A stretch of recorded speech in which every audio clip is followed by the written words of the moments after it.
Histoire. James Douglas, l'ombre de Bannockburn, un guerrier dans l'enfer de la guerre.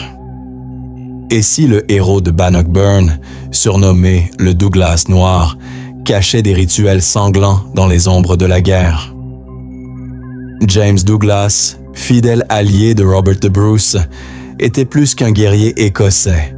Ses visions macabres, sa cruauté légendaire et sa fin mystérieuse en font une figure terrifiante des guerres d'indépendance écossaises.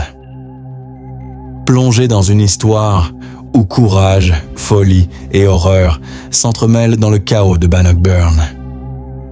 Appuyez sur like, abonnez-vous et laissez un commentaire pour partager vos pensées et répandre cette histoire fascinante. Les visions macabres.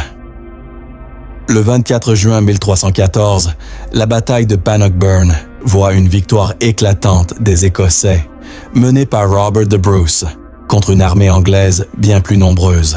Au cœur de ce carnage, James Douglas, surnommé le Douglas Noir, se distingue par ses tactiques de guérilla, mais aussi par des visions terrifiantes qui en sénuient. Cette partie explore comment Douglas, marqué par le sang versé, sombre dans des hallucinations macabres, voyant des spectres de soldats morts et pratiquant des rituels troublants pour apaiser sa conscience, dans un monde où la guerre justifie l'horreur. Bannockburn, décrite dans des chroniques comme celle de John Barbour dans The Bruce, est un enfer de boue et de sang où les Écossais massacrent les chevaliers anglais. Douglas, un chevalier féroce, dirige des embuscades, semant la terreur. Mais selon des lettres anonymes, il est tenté par des visions de soldats décapités, murmurant des malédictions dans l'obscurité. Une anecdote glaçante raconte qu'il ramasse des armes brisées sur le champ de bataille, les disposant en cercle pour apaiser les âmes. Ces hommes, bien que dépendants de son courage, murmure qu'il est possédé. Ce qui rend Douglas si troublant, c'est son obsession pour les reliques de guerre. Une chronique rapporte qu'il collecte des fragments d'armure tachés de sang, croyant qu'il porte l'essence des morts. Il les utilise dans des rituels nocturnes, priant pour repousser les spectres qui le hantent. Une histoire raconte qu'il verse du sang sur une épée brisée, murmurant des psaumes pour libérer les âmes captives. Ses compagnons, terrifiés, le surnomment le Douglas maudit, une figure à la fois héroïque et inquiétante. Les analyses modernes, comme celle de l'historien J.W.S. Barrow, montrent que les visions de Douglas pourraient refléter un stress post-traumatique, fréquent chez les survivants de batailles médiévales.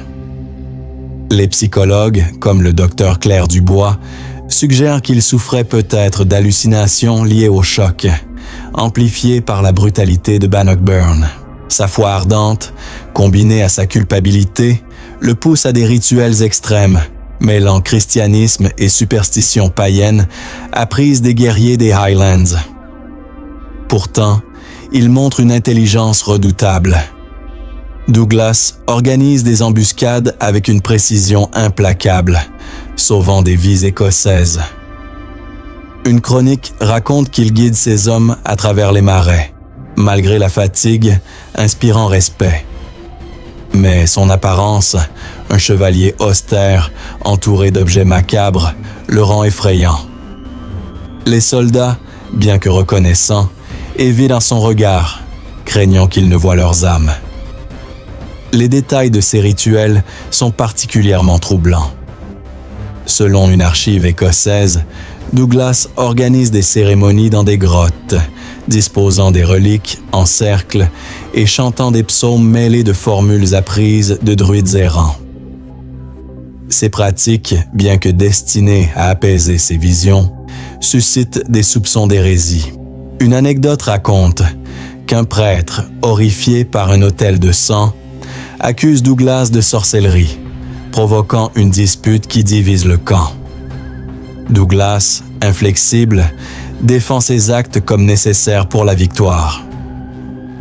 Les analyses historiques modernes soulignent que les guerres d'indépendance écossaises, avec leur carnage, créent un terrain fertile pour des figures comme Douglas. G.W.S. Barrow note que le contexte de la guerre encourage les comportements extrêmes, où la frontière entre foi et folie est floue. Les psychologues suggèrent que le stress chronique et la culpabilité pourraient avoir amplifié les hallucinations de Douglas, le conduisant à des rituels toujours plus extrêmes. Sa croyance que les reliques pouvaient apaiser les morts reflète une fusion de christianisme et de superstition, courante dans une époque de crise. Malgré ces actes troublants, Douglas montre des éclairs d'humanité. Une lettre fragmentaire décrit comment il ordonne la distribution de vivres aux paysans affamés, refusant tout privilège. Mais ces gestes sont éclipsés par la peur qu'il inspire. Les soldats murmurent que ces rituels attirent la colère divine, et certains refusent de partager leur campement avec lui, craignant qu'il ne les maudisse. Cette dualité, héros et hanté, fait de lui une figure complexe, à la fois admirée et redoutée. L'impact de ses visions va au-delà de sa personne. Les guerriers qui participent à ces rituels vivent dans un mélange de fascination et de terreur. Une histoire tragique raconte qu'un écuyer, convaincu par Douglas, porte une relique pour se protéger. Lorsque l'écuyer est tué, ses compagnons accusent Douglas d'avoir attiré un malheur divin. Ces récits renforcent sa réputation de Douglas maudit, une figure dont la ruse sauve des vies mais sème la peur. Les autorités religieuses, méfiantes envers les pratiques non orthodoxes, surveillent Douglas de près. Un prêtre tente de le dénoncer pour hérésie après avoir découvert une fiole de sang dans sa tente. Mais Douglas, protégé par Robert de Bruce, échappe à la punition. Sa réputation ambiguë, héros pour les Écossais, sorcier pour les prêtres, le rend vulnérable, et il vit dans la crainte constante d'être trahi. Pourtant, il continue, poussé par une foi déformée et une obsession de trouver la paix, même au prix de son âme. Imaginez-vous dans un camp écossais après Bannockburn, l'odeur du sang et de la boue emplissant l'air, tandis que James Douglas, un cierge à la main, murmure des prières au-dessus d'un autel d'armes brisées. Son regard hanté semble percer l'obscurité, et vous vous demandez s'il mènera l'Écosse à la gloire ou à la damnation. Si ces visions vous glacent le sang, attendez de découvrir les accès de cruauté qui consumaient son âme. Les manipulations cruelles. Si les visions macabres de James Douglas révélaient un homme hanté par les horreurs de Bannockburn, ces manipulations cruelles sur le champ de bataille et au-delà dévoilaient une froideur calculée qui glaçait le sang. À la tête des unités de guérilla écossaises en 1314, Douglas orchestra des embuscades impitoyables pour assurer la victoire, mais ces méthodes, marquées par une brutalité choquante, inspiraient la peur. Cette partie explore comment Douglas, derrière son rôle de héros écossais, utilisa des tactiques cruelles pour manipuler ses hommes et terrifier les Anglais, mêlant ambition patriotique et cruauté psychologique dans un monde où la survie justifiait l'horreur.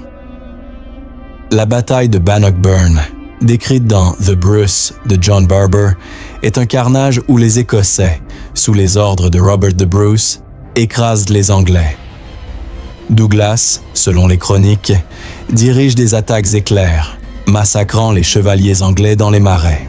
Une archive rapporte qu'il ordonne l'exécution de prisonniers anglais pour éviter une révolte, une décision qui choque même ses alliés. Une anecdote glaçante raconte qu'il force un soldat blessé à marcher jusqu'à l'épuisement pour maintenir la discipline, son corps abandonné comme un avertissement. Douglas, impassible, déclare que la liberté exige des sacrifices. Ce qui rend ces manipulations si terrifiantes, c'est leur précision. Une chronique anonyme rapporte qu'il exploite la peur des Anglais, répandant des rumeurs de malédiction écossaise pour briser leur morale. Une lettre décrit une scène où il promet des terres à un guerrier hésitant, tout en menaçant de le dénoncer pour trahison. Ces tactiques, bien que efficaces, inspirent la crainte, et les soldats murmurent que Douglas est un bourreau masqué, contrôlant le camp comme un tyran. Les analyses modernes, comme celle de l'historien J.W.S. Barrow, montrent que les manipulations de Douglas reflètent la brutalité des guerres d'indépendance, où la survie primait sur la morale. Son rôle à Bannockburn, bien que décisif, était entaché par des actes impitoyables. Les psychologues, comme le docteur Claire Dubois, suggèrent une possible sociopathie, où Douglas justifiait ses cruautés par une vision grandiose de l'Écosse libre. Ces actes, comme ordonner la destruction de villages anglais pour couper leurs vivres, montrent une absence d'empathie, amplifiée par le chaos de la guerre. Pourtant, ils montrent une ruse admirable. Douglas organise des distributions de butin pour apaiser les tensions, renforçant la loyauté de ses hommes. Une chronique raconte qu'il sauve un guerrier accusé de désertion en négociant avec les chefs, prouvant son dévouement. Mais ses gestes sont éclipsés par sa cruauté. Une anecdote rapporte qu'il ordonne la mutilation d'un espion anglais, laissant son corps en évidence pour terroriser l'ennemi. Les soldats, bien que dépendants de son leadership, le surnomment le Douglas sans cœur, évitant son regard hanté. L'impact de ces manipulations va au-delà du champ de bataille. Les Anglais, terrifiés par les récits de sa brutalité, évitent ses unités. Une histoire tragique raconte qu'une famille paysanne, fuyant un village incendié sur ses ordres, est capturée et exécutée pour l'exemple. Les survivants accusent Douglas d'avoir vendu leurs âmes pour la gloire écossaise. Ces récits renforcent sa réputation de tyran, une figure dont la ruse sauve des vies écossaises, mais détruit des innocents. Les autorités religieuses, scandalisées par ces méthodes, condamnent ces actes comme contraires à la foi. Une chronique rapporte qu'un prêtre tente de le dénoncer pour sacrilège après avoir découvert des reliques sanglantes dans sa tente. Douglas, protégé par Robert de Bruce, rejette les accusations, affirmant que Dieu juge les victoires. Sa réputation ambiguë, héros pour les Écossais, monstre pour les Anglais, le rend vulnérable. Mais il continue, poussé par une ambition insatiable. Imaginez-vous dans un camp écossais boueux, l'odeur du sang et de la peur partout, tandis que James Douglas, une épée à la main, dicte des ordres cruels. Chaque mot semble un coup près, et vous vous demandez si sa ruse mènera à la liberté ou à la damnation. Si ces manipulations vous horrifièrent, attendez de découvrir la paranoïa qui consumait son esprit. La paranoïa d'un survivant. Si les manipulations cruelles de James Douglas transformaient Bannockburn en un théâtre de terreur, sa paranoïa croissante fit de son existence une prison de soupçons et de peur. Dans le chaos des guerres d'indépendance écossaises, où trahison et rivalité étaient monnaie courante, Douglas devint convaincu que ses alliés, ses ennemis et même les spectres des morts cherchaient à le détruire. Cette obsession, alimentée par les horreurs de Bannockburn et les accusations d'hérésie, le poussa à s'isoler, voyant des complots dans chaque murmure. Cette partie explore comment la paranoïa de Douglas, mêlée à sa foi et son ambition, fit de lui une figure tragique et terrifiante. En 1314, après la victoire de Bannockburn, Douglas est à l'apogée de son pouvoir, mais aussi de sa vulnérabilité. Une chronique anonyme rapporte qu'il soupçonnait ses officiers de comploter pour le renverser, accusant ses rituels de sorcellerie. Il croyait que ces reliques, cachées dans sa tente, étaient convoitées par des espions anglais. Une anecdote raconte qu'il refusa de partager ses plans avec un capitaine, l'accusant d'être un traître après avoir entendu un murmure suspect. Cette méfiance croissante l'isolait, et il vivait dans la peur constante d'être empoisonné ou trahi. Cette paranoïa s'étendait à ses pratiques rituelles. Douglas était convaincu que ces objets macabres étaient ciblés par des voleurs ou des sorciers. Une lettre anonyme décrit comment il cachait ses reliques dans des coffres scellés, gardés par des soldats loyaux, et dormait avec une dague à portée de main. Cette méfiance atteignit son paroxysme lorsqu'il accusa un prêtre de maudire ses visions, affirmant que des revers dans une embuscade étaient dus à un sortilège. L'incident, consigné dans une chronique religieuse, provoqua un scandale, renforçant les accusations d'hérésie qui pesaient sur lui. Ce qui rendait cette paranoïa encore plus troublante, c'était son impact sur ceux qui l'entouraient. Ces hommes, souvent des guerriers ou des écuyers, vivaient dans la peur de ses colères. Une histoire tragique raconte qu'un écuyer fut battu après avoir touché une relique sans permission. Douglas, convaincu que c'était un acte de sabotage, hurla que les traîtres seraient jugés par Dieu. L'écuyer disparut, et certains murmuraient qu'il avait été exécuté en secret. Les soldats, bien que dépendants de son leadership, évitaient de croiser son regard, craignant qu'il ne détecte une trahison dans leurs gestes. Les analyses modernes, comme celle de G.W.S. Barrow, suggèrent que la paranoïa de Douglas pourrait être liée au stress post-traumatique, amplifié par les horreurs de Bannockburn. Les psychologues, comme le Dr Claire Dubois, parlent d'un possible trouble paranoïaque, exacerbé par le stress de la guerre et les accusations constantes. Sa fixation sur ces reliques reflétait une tentative désespérée de contrôler un monde chaotique où la mort et la trahison étaient omniprésentes. Les historiens notent que les guerres d'indépendance, avec leur rivalité interne, créaient un climat de suspicion généralisée. Pourtant, il y avait des moments de générosité. Douglas distribuait des vivres aux soldats affamés, renforçant leur loyauté. Une chronique raconte qu'il passa une nuit à prier pour un guerrier mourant, refusant de quitter son chevet. Mais ses actes étaient éclipsés par sa méfiance. Ses proches, y compris des officiers écossais, évitaient de le contrarier, craignant ses accès de colère. Une lettre fragmentaire suggère qu'il vivait souvent seul, préférant la compagnie de ses reliques à celle des humains. Les conséquences de cette paranoïa étaient profondes. Les soldats, bien que dépendants de sa ruse, le surnommaient le Douglas aux yeux fous, et les prêtres le surveillaient, attendant une occasion de le condamner. Douglas, conscient de cette hostilité, s'isolait dans des grottes gardées, où il poursuivait ses rituels dans une solitude croissante.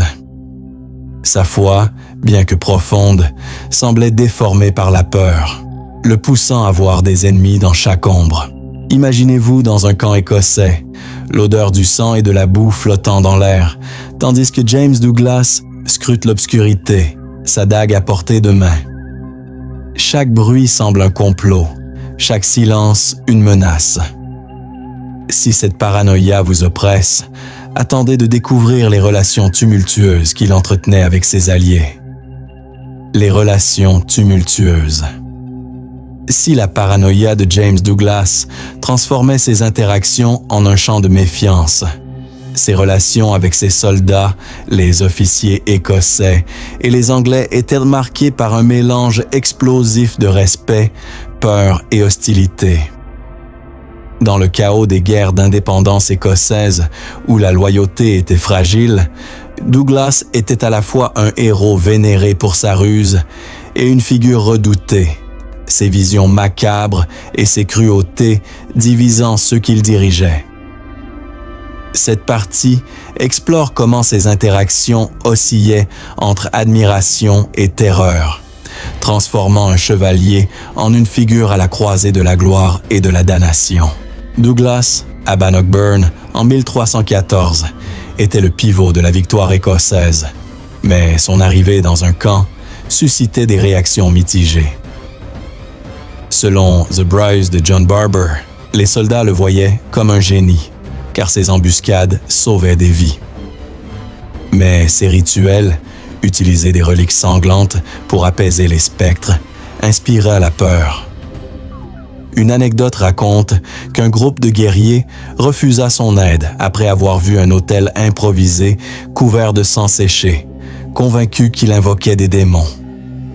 Pourtant, face à l'absence d'alternative, beaucoup n'avaient d'autre choix que de lui obéir, espérant que sa ruse les mènerait à la survie. Ses relations avec les officiers écossais étaient encore plus conflictuelles. L'Église, horrifiée par ces rituels, condamnait ces pratiques comme sacrilèges. Une chronique rapporte qu'un prêtre tenta de l'exclure du camp après l'avoir surpris en train de brûler des reliques, croyant qu'il pratiquait la sorcellerie.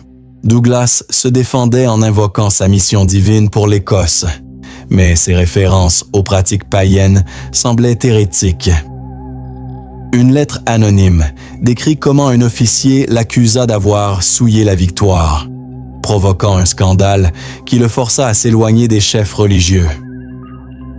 Avec ses subalternes, souvent des guerriers ou des écuyers, les tensions étaient tout aussi vives. Une chronique raconte qu'un soldat, chargé de transporter ces reliques, s'enfuit après avoir été forcé de manipuler une fiole de sang. Douglas, dans un accès de colère, l'accusa de trahison, croyant qu'il révélerait ses secrets à l'ennemi. Cette méfiance croissante l'isolait, et il finit par diriger seul, ne faisant confiance qu'à quelques loyalistes. Une histoire tragique rapporte qu'un jeune guerrier, blessé au combat, mourut après que Douglas lui donna une potion expérimentale à base d'herbes. Bien que non intentionnel, cet incident renforça les rumeurs de sorcellerie, et ses alliés commencèrent à l'éviter. Les analyses modernes, comme celle de G.W.S. Barrow, soulignent que les tensions de Douglas reflétaient les divisions de l'époque. La guerre exacerbait les conflits entre foi et brutalité.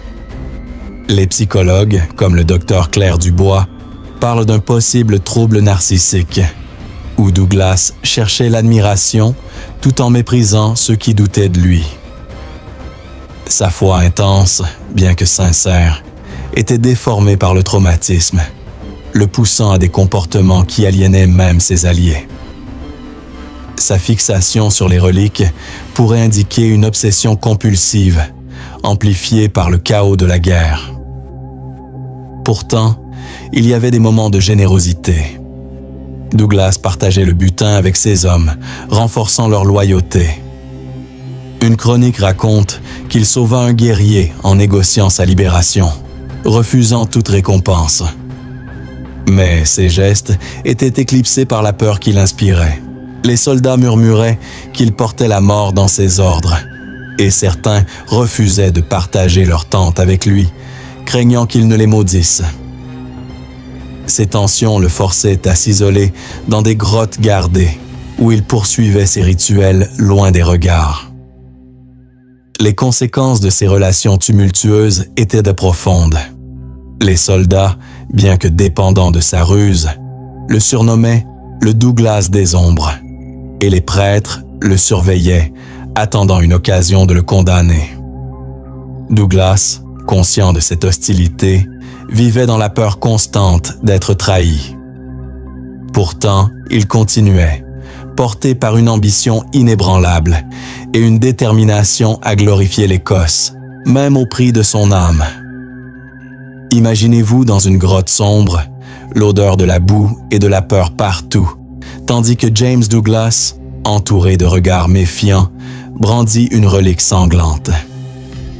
chaque mot que vous prononcez risque de déclencher sa colère.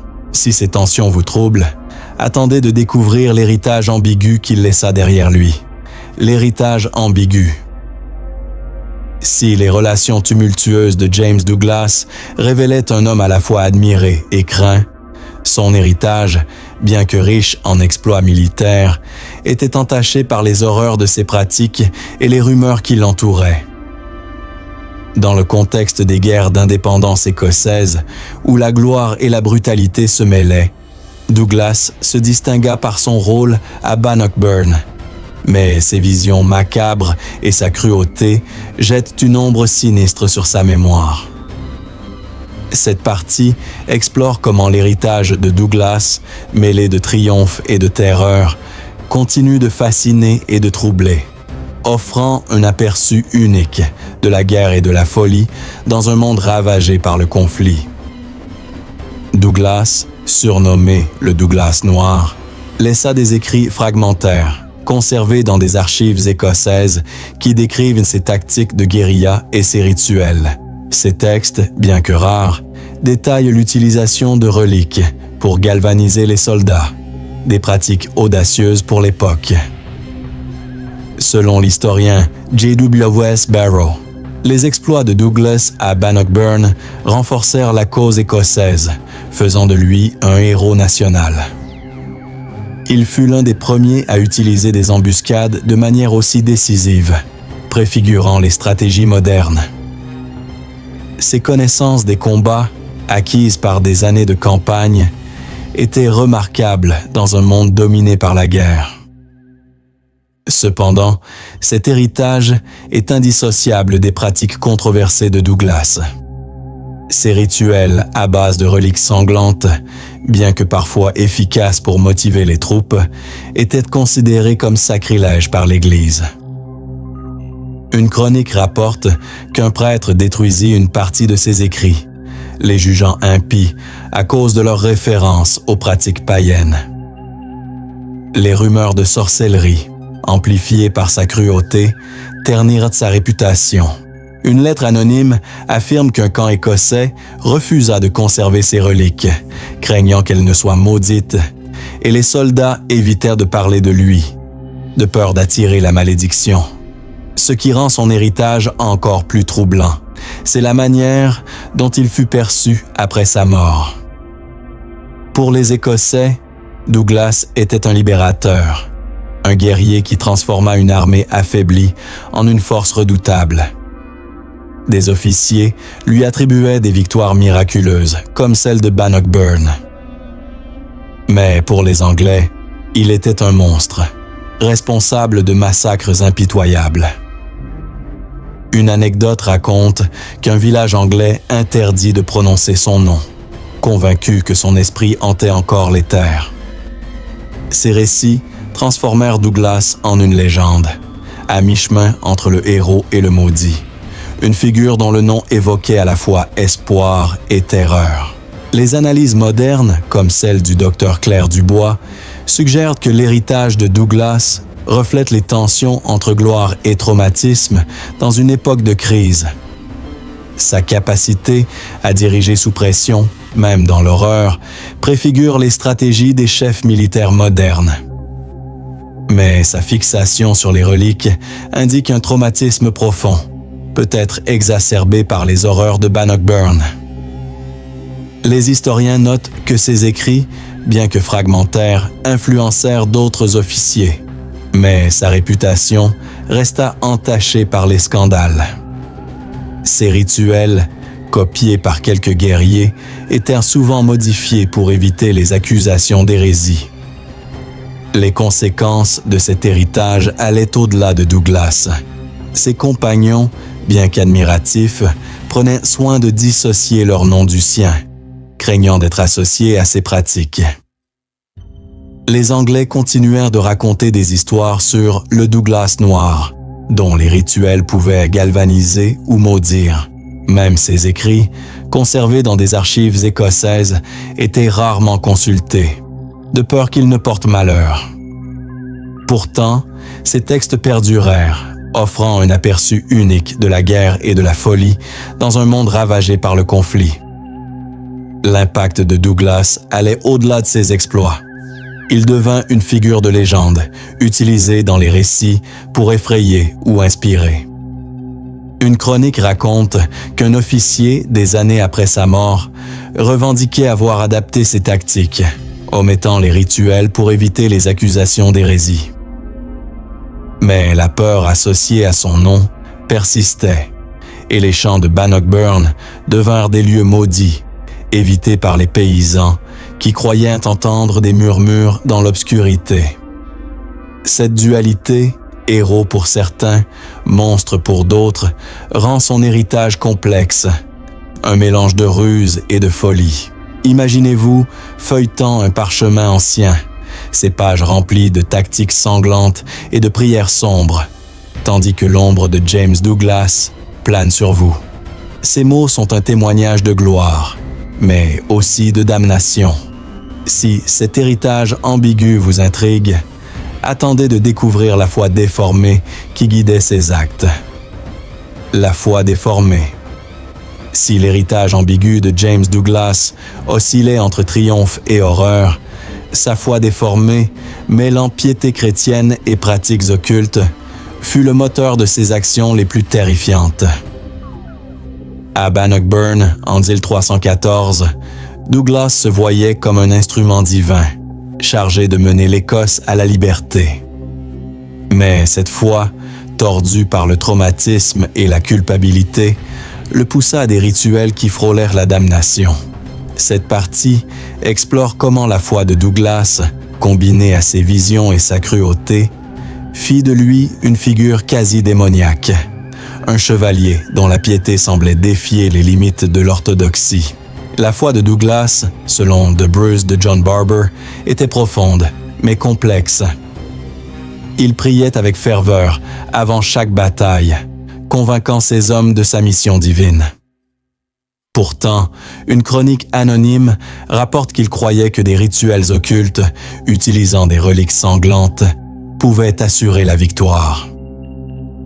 Une anecdote glaçante raconte qu'il priait dans une grotte, entouré de cierges noirs, murmurant des psaumes mêlés de formules païennes pour apaiser les âmes des morts.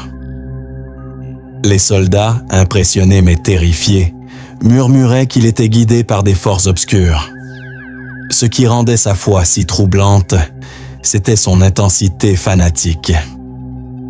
Une lettre anonyme décrit comment Douglas, convaincu que les Anglais étaient maudits, utilisait les visions de ces spectres comme preuve de châtiment divin. Une chronique raconte qu'il ordonna la destruction d'un hôtel anglais, affirmant que Dieu lui parlait dans ses rêves.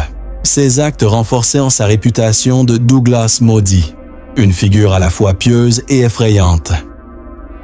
Les analyses modernes, comme celle de J.W.S. Barrow, suggèrent que la foi de Douglas reflétait les tensions religieuses de l'époque, où la peur des hérétiques dominait.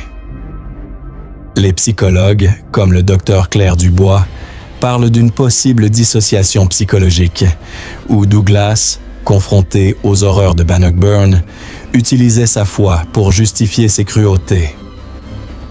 Sa croyance en une mission divine reflétait peut-être une tentative de donner un sens au carnage, où la mort et la trahison régnaient. Pourtant, il y avait des moments de piété sincère. Douglas distribuait des aumônes et priait pour les âmes des morts, croyant en leur salut. Une chronique raconte qu'il consola un soldat en deuil, décrivant des visions de rédemption pour apaiser son chagrin. Mais ces gestes étaient éclipsés par la terreur qu'il inspirait. Les soldats évitèrent de participer à ces rituels, craignant qu'ils ne les maudissent. Une anecdote rapporte qu'un guerrier, accusé de douter de sa foi, fut exilé après que Douglas affirma avoir vu son âme impure. L'impact de sa foi allait au-delà de sa personne. Les soldats, fascinés par son dévouement, le voyaient comme un guide divin, mais aussi comme une menace. Une histoire tragique raconte qu'un écuyer, chargé d'assister Douglas, tomba malade après avoir touché une relique, renforçant les rumeurs de malédiction.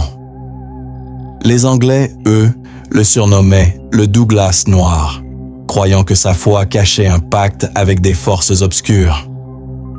Les autorités ecclésiastiques, déjà méfiantes, condamnaient ces rituels comme hérétiques. Une chronique rapporte qu'un prêtre tenta de le destituer, arguant que sa foi était un signe de damnation. Douglas, protégé par Robert de Bruce, continuait, affirmant que Dieu guidait ses victoires. Sa réputation ambiguë, saint pour certains, sorcier pour d'autres, le rendait vulnérable. Mais il persévérait, poussé par une vision de liberté. Imaginez-vous, dans une grotte obscure, l'odeur de l'encens et du sang partout, tandis que James Douglas, un crucifix à la main, prie avec une ferveur terrifiante. Ces mots semblent invoquer Dieu et le diable, et vous vous demandez s'il est un saint ou un démon. Si cette foi déformée vous fascine, attendez de découvrir son serment sanglant à Robert de Bruce. Le serment sanglant. Si la foi déformée de James Douglas le transformait en une figure quasi démoniaque, son serment sanglant à Robert de Bruce, scellé dans les ombres de la guerre, révèle une loyauté si extrême qu'elle frôle la folie. Après Bannockburn, Douglas jura de protéger l'Écosse et d'honorer le roi jusqu'à la mort, un engagement qui le poussa à des actes de bravoure et de cruauté inégalés. Cette partie explore comment ce serment, mêlé de rituels macabres et d'une dévotion obsessionnelle, fit de Douglas une légende vivante, mais aussi un homme hanté par un pacte qui semblait maudit. Le serment de Douglas à Robert de Bruce, décrit dans The Bruce de John Barber, fut prononcé dans une grotte après la victoire de Bannockburn. Selon la chronique, Douglas s'entailla la main, laissant son sang couler sur une épée en jurant de défendre l'Écosse ou mourir. Ce rituel, mêlant foi chrétienne et pratique païenne, impressionna les guerriers, mais suscita des murmures d'hérésie. Une anecdote raconte qu'il porta une fiole de ce sang, croyant qu'elle renforçait son lien avec le roi. Ces hommes, bien que loyaux, le surnommaient le serment maudit, craignant que ce pacte n'attire la colère divine. Ce qui rend ce serment si troublant, c'est son intensité. Une lettre anonyme rapporte que Douglas, convaincu que son sang liait son âme à Bruce, poursuivait des embuscades avec une ferveur fanatique, massacrant les Anglais pour honorer sa promesse. Une chronique raconte qu'il attaqua un convoi anglais seul, hurlant que le sang de Bruce le guidait. Ces actes, bien que héroïques, inspirèrent la terreur, renforçant sa réputation de Douglas Noir. Les analyses modernes, comme celle de G.W.S. Barrow, suggèrent que ce serment reflétait la culture de loyauté féodale, où les serments de sang étaient le courant. Cependant, la fixation de Douglas sur ce pacte indique un traumatisme profond, amplifié par les horreurs de la guerre. Les psychologues, comme le docteur Claire Dubois, parlent d'une obsession compulsive, où Douglas voyait son serment comme un contrat divin, le poussant à des actes extrêmes. Sa croyance que son sang renforçait son lien avec Bruce reflète une fusion de foi et de superstition, typique d'une époque de crise. Pourtant, il y avait des moments d'humanité. Douglas protégeait les proches de Bruce, distribuant des vivres aux familles des soldats tombés. Une chronique raconte qu'il sauva un écuyer du roi, risquant sa vie pour honorer son serment. Mais ses gestes étaient éclipsés par sa brutalité.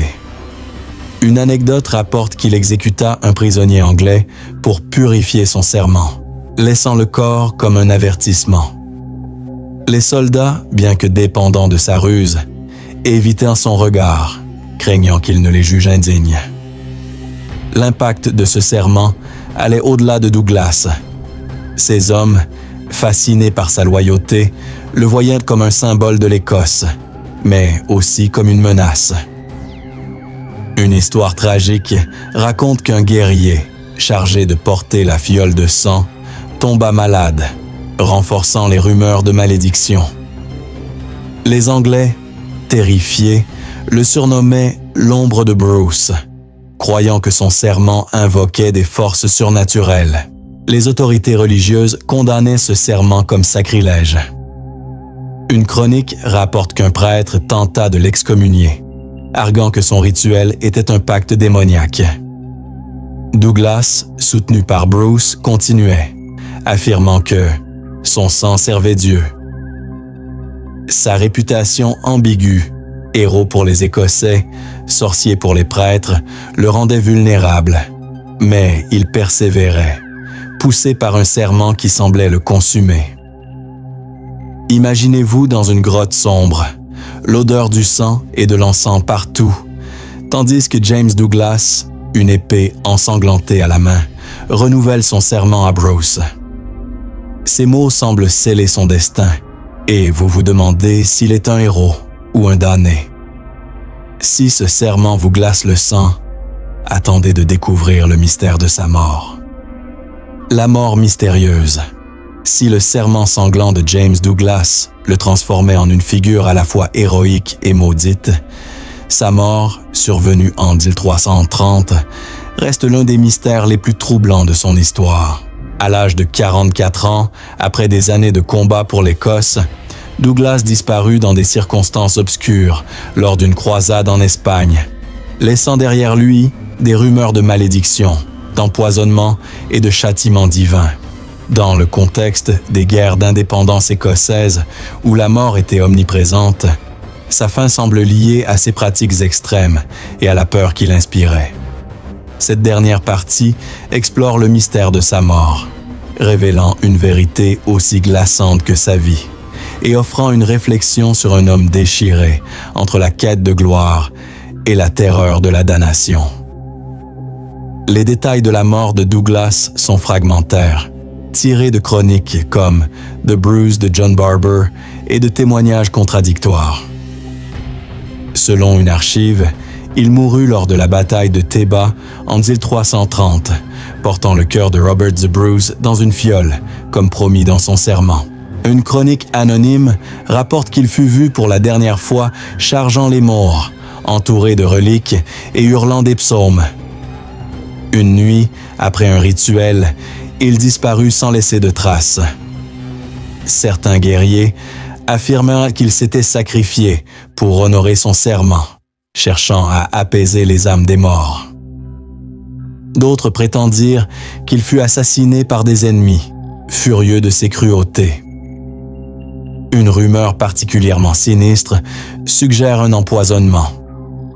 Une analyse moderne, bien que spéculative, faute de reste, propose que Douglas aurait pu succomber à une intoxication aux herbes toxiques utilisées dans ses rituels, comme la belladone. Une lettre anonyme affirme qu'un prêtre, convaincu qu'il était un sorcier, aurait glissé un poison dans son vin consacré. Une autre hypothèse, avancée par J.W.S. Barrow, suggère que l'épuisement, combiné à ses blessures et au stress des campagnes, aurait conduit à une mort naturelle, son corps affaibli par des années de guerre et de rituels. Les récits religieux offrent une version plus mystique. Une chronique rapporte que Douglas fut trouvé mort dans une tente, entouré de reliques brisées et de cendres, son corps couvert de symboles mystiques tracés dans la poussière.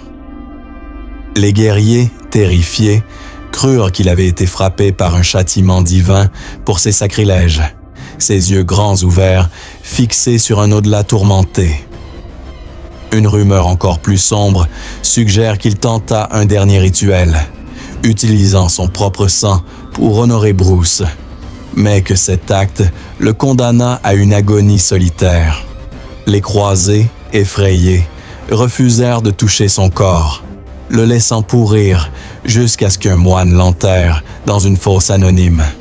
Les analyses modernes, comme celle du docteur Claire Dubois, proposent que la mort de Douglas pourrait être liée à un effondrement psychologique et physique causé par le stress, les blessures et le traumatisme de Bannockburn. Sa foi, bien que profonde, était déformée par la culpabilité de massacre et son obsession pour les rituels reflétait une tentative désespérée de contrôler son destin. Les historiens notent que sa mort, qu'elle soit due au poison, à la maladie ou à une malédiction imaginaire, marqua la fin d'une vie déchirée entre ambition et damnation. L'impact de sa mort allait au-delà de sa personne. Après sa disparition, ses écrits continuèrent d'être copiés, influençant les guerriers, mais avec prudence. Les soldats qui utilisaient ces rituels omettaient souvent les reliques, craignant les accusations d'hérésie. Les Anglais racontaient des histoires sur le Douglas noir, dont l'âme errait dans les champs de Bannockburn, cherchant des âmes à maudire. Même ses alliés prenaient soin de dissocier leur nom du sien, craignant d'être associés à ces scandales. Pourtant, il y avait une tragédie profonde dans cette fin. Douglas, malgré ses méthodes extrêmes, avait transformé l'Écosse en une force redoutable. Ses tactiques, bien que cruelles, galvanisaient les soldats dans les moments de désespoir. Mais les guerres d'indépendance, avec leur cortège de violence et de fanatisme, l'avaient transformé en une figure à la fois héroïque et monstrueuse. Sa mort, qu'elle soit due à la vengeance, à la maladie ou à un sacrifice ultime, reste un mystère qui continue de hanter l'histoire de Bannockburn. Les récits postérieurs à sa mort amplifièrent sa légende. Une chronique tardive rapporte que des officiers revendiquèrent son héritage, mais en secret, de peur d'être accusés de sorcellerie. Les champs de Bannockburn devinrent des lieux maudits, évités par les paysans qui croyaient entendre des murmures dans l'obscurité. Cette aura de mystère entoura son nom pendant des générations, faisant de Douglas une figure à la fois admirée et crainte, un symbole de la ruse et de la folie face à une guerre implacable. Imaginez-vous dans une tente sombre en Espagne, l'odeur de l'encens et des cendres partout, tandis que vous découvrez le corps sans vie de James Douglas, entouré de reliques brisées et de symboles étranges. Était-il un héros brisé par la guerre ou un homme maudit par ses propres excès? Son histoire, tissée de gloire et d'horreur, continue de hanter l'histoire. Si cette histoire vous a choqué, appuyez sur like, partagez et laissez un commentaire sur ce qui vous a le plus surpris. Abonnez-vous pour découvrir d'autres secrets historiques.